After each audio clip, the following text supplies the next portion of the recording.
기도에도 성깔이 있어요. 기도에도 성격이 있다. 그리고 믿음에도 역시 모든 믿음과 말과 행동과 그 모든 것에는 성격이 있습니다. 한마디로 성깔이 있고 성질이 나타나기 시작합니다. 사람의 성품에도 어떤 수준이 있어요. 다시 말하면 어떤 품격이 있다는 거예요. 신앙과 믿음에도 봉사에도 그렇습니다. 신앙과 믿음에도 그 사람의 성품이 드러나는데, 성품이 드러날 때 내가 얼마나 수준을 올릴 것이냐. 자, 여러분, 우리가 성격이라고 할 때 성격이나 어떤 그 사람에서 나오는 품성은 자연적인 것, 태어나면서부터 하나님이 우리에게 일반적으로 주시는 성품이 있어요. 그런 것도 있지만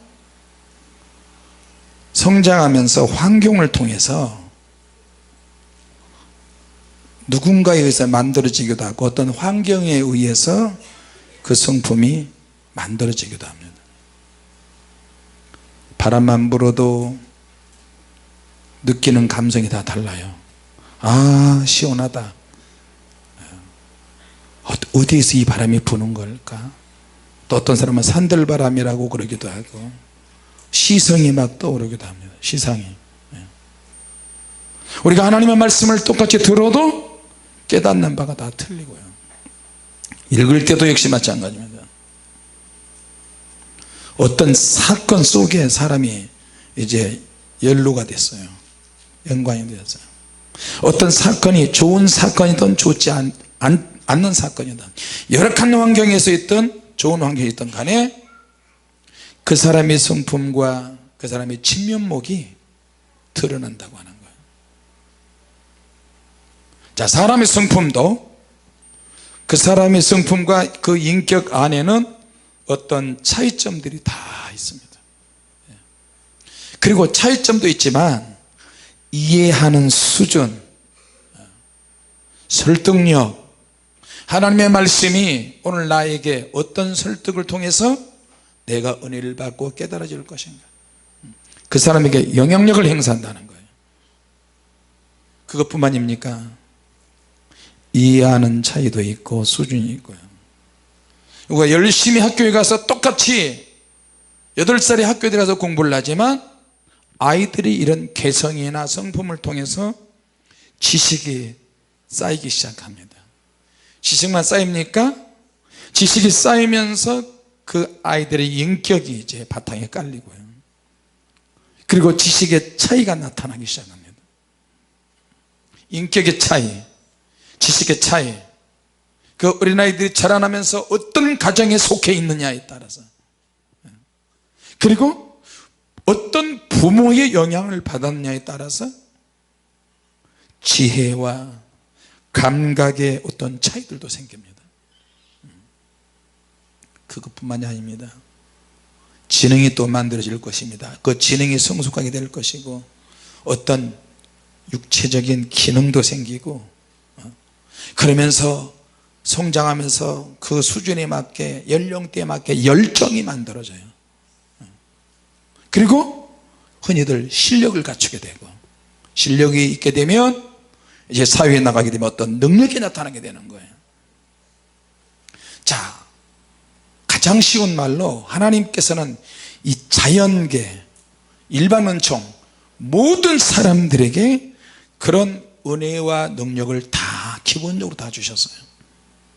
자, 자연계시다고 그렇게 신학교에서 그렇게 가르칩니다. 자연계시, 일반 은총, 일반적인 모든 그리스도인들을 포함한 모든 사람들에게 하나님은 공평한 이해와 능력과 깨달음과 성품들을 다 주셨어요.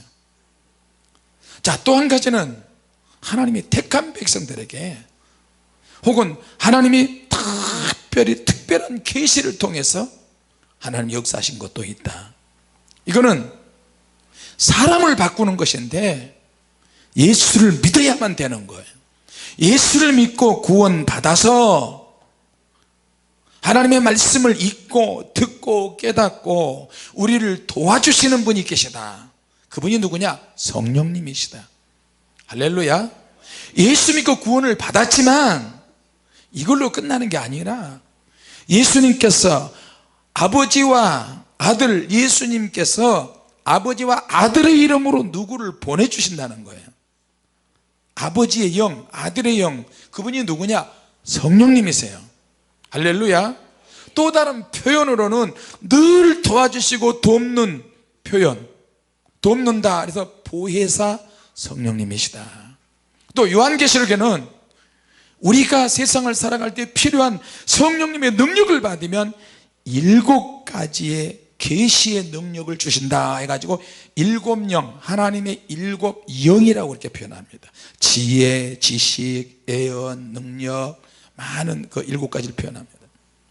자, 그러면 기도할 때도 처음에는 예수 믿고 구원받아서 일반적으로 우리가 기도를 합니다. 하나님 감사합니다. 예수 믿는 사람은 일반적인 은총 속에서 있지만 그 중에 하나님이 특별히 선택해서 지명해서 불러내셨다. 이제 특별한 은총 속에 들어가야 되는 거예요. 할렐루야. 특별한 은총 속에 들어가야 될 사람이 사는 방식, 생각과 감정과 의지나 이것이 일반 사람들처럼 생각해서는 안 된다는 거예요. 하나님의 손에 더 잡혀야 돼요. 내 인격이 더 성숙해야 되고 내가 어떤 진보적인 어떤 능력을 나타내야 되는 거예요. 예수 믿은 사람은. 믿습니까? 성품도 더 부드럽고 더 은혜스럽고 더 참고 견디고.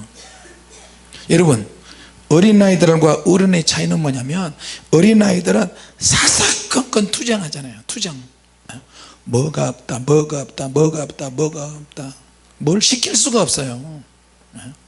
어떨 때는 밥을 떠먹여줘야 되고 하나하나 다 가르쳐줘야 되고. 어른이 돼가지고 맨날 투덜 투덜이가 되면 어떻게 되겠어요?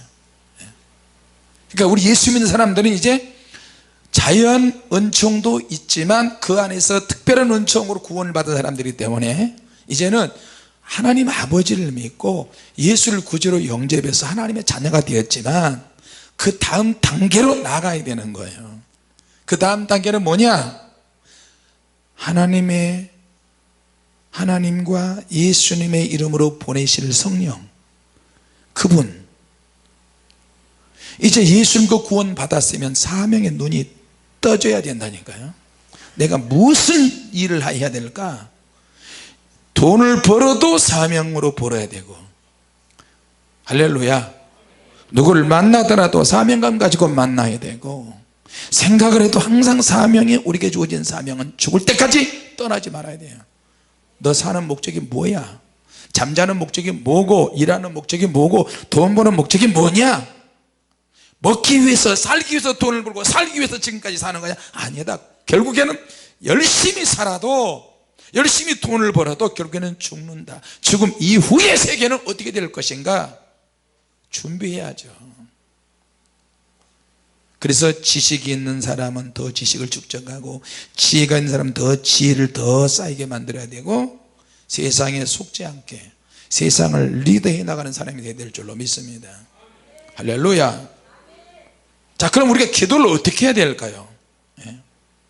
기도의 성깔이라고 이렇게 제목을 붙여놨는데, 다시 말하면 내가 말하고 교제하고 하나님이 일하고 직장 다니고 공부하는 모든 일에 목적이 분명해야 된다는 거예요. 목적이 없으면 대충 사는 거예요. 사람들이 목적이 없으면 없는 만큼 방황하게 되어 있어요. 그러나 목적을 세우는 사람은, 뜻을 세우고 목적이 있는 사람은 절대 방황하지 않습니다. 방황했다 할지라도 다시 제자리로 돌아와요. 내가 이렇게 살 사람은 아니지, 힘들고 어려워도 내가 참아지, 내가 이겨내보자. 할렐루야. 자, 그러니까 내 기도가 7차 성깔이 있는 게도 오늘 한나가 나오는데